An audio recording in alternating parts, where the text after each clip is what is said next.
আমাদের এই রিক্সা শ্রমিকদের যে আন্দোলন, আমরা যেটা খোঁজখবর নিয়ে জেনেছি, এখানে বাইরে থেকে প্রচুর লোককে ভাড়া করে নিয়ে আসা হয়েছে যারা প্রকৃত রিক্সা শ্রমিক নয়।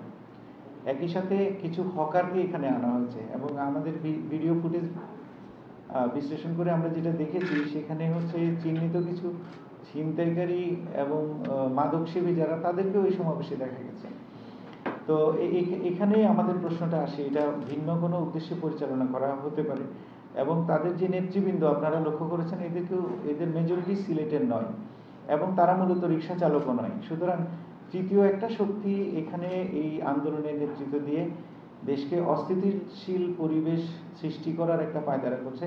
এই ব্যাপারে আমাদের কাছে যথেষ্ট তথ্য প্রমাণ আছে এবং আমরা একেবারে স্পেসিফিক করে বলতে চাই যে এখানে ফেসিস্ট শক্তির উপর ভর করে এই আন্দোলনকে ভিন্ন খাতে প্রবাহিত করার একটা ঘৃণ্য অপচেষ্টা করা হচ্ছে। এই প্রচেষ্টাকে আমরা ব্যর্থ করব। তো আমরা নগরবাসীর সহায়তা চেয়েছি। আমাদের এখানে অবৈধ যানবাহনের বিরুদ্ধে আমাদের যে অভিযান ছিল, এটা আমাদের একক সিদ্ধান্তে হয়নি। আমরা সকল স্তরের সকল স্টেক হোল্ডারদের মতামত নিয়ে আমরা এই কাজটি শুরু করেছি। তো আমরা আশা করব যে আইনশৃঙ্খলা রক্ষার স্বার্থে, সিলেটের উন্নয়ন এবং আমাদের নিরাপদ সড়ক গঠনের স্বার্থে আমাদের যে নিষেধাজ্ঞা, সেটা আপনারা আমাদের যারা এই শ্রমিক রিক্সা চালক শ্রমিক সংগঠন যারা আছে, তারা সেটা মেনে চলবেন। আপনাদের ধন্যবাদ। ধন্যবাদ।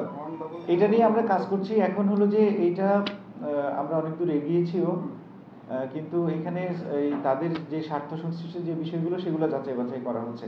আপনারা জানেন যে এই যে ইজি বাইক বা স্লট গতির বাহন যেটা, এইটাকে অনুমোদন দেওয়ার জন্য সরকার একটা নীতিমালা করেছে।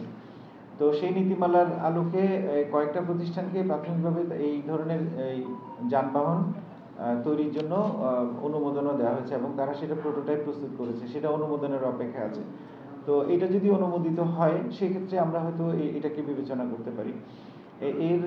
এই ছাড়াও আমরা চিন্তা করছি যে আমাদের এই নগরীকে একটা সুশৃঙ্খল অবস্থায় যদি রাখতে হয়, আমাদের এটাকে আমরা একটা হলিস্টিক অ্যাপ্রোচের মধ্যে নিয়ে আসবো। এটার সাথে যাত্রীর স্বার্থ জড়িত আছে, এখানে শ্রমিকদের স্বার্থ জড়িত আছে।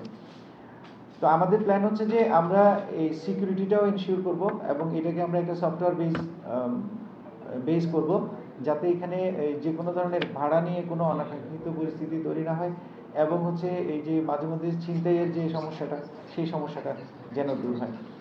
তো এটা এখনো চলমান আছে, এটা চলমান প্রক্রিয়া। আমরা সেটা মানে নিয়ে কাজ করছি। একটা বিষয় আপনাদেরকে বলতে পারি, সেটা হচ্ছে রং ফুটিংয়ের উপর দাঁড়িয়ে আপনি কোনো আন্দোলন বা কোনো অধিকার আপনি প্রতিষ্ঠিত করতে পারবেন না। আমাদের এই যে সরকার যেটা অনুমোদন দিয়েছে, সেটা কিন্তু ব্যাটারি চালিত রিক্সা নয়। এই ব্যাটারি চালিত রিক্সা অনুমোদিত নয় এবং এটার ইঞ্জিনিয়ারিং যথেষ্ট ফল্ট আছে। এইটা দেখেন, আপনার ওই যে সামনে হচ্ছে ব্রেক, এটা যখন ব্রেক ধরা হয় তখন এটা উঠে যায়। আপনারা দেখেছেন সম্ভবত পরশুদিন এই যে একজন স্কুল শিক্ষিকা এই যে এই ধরনের একটা ব্যাটারি চালিত রিক্সা থেকে পড়ে মারা গিয়েছেন।